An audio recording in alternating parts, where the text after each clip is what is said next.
Alors, bien nous avons vu que les choses invisibles viennent en premier, mais nous avons aussi vu que les choses visibles émanent des choses invisibles.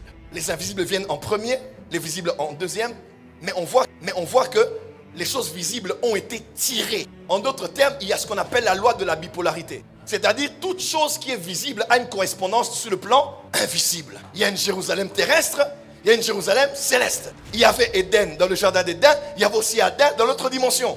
Et ce qui est là-bas finira par être ici, afin que la volonté de Dieu qui est faite dans les se fasse aussi sur la. Pourquoi le péché est venu dans le jardin d'Éden sur la terre?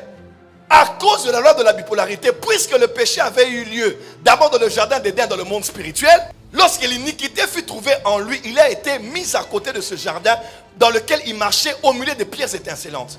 Puisque le péché a été trouvé là-bas, le péché a été répliqué ici. C'est comme dans les mathématiques, abscisse et ordonnée. Ce qu'il y a ici, c'est ce qu'il y a aussi là-bas. Voilà pourquoi sur la terre, écoute-moi très bien, tu ne peux pas avoir une vie où tu as des choses ici, permanentes, si tu ne les as pas eues spirituellement.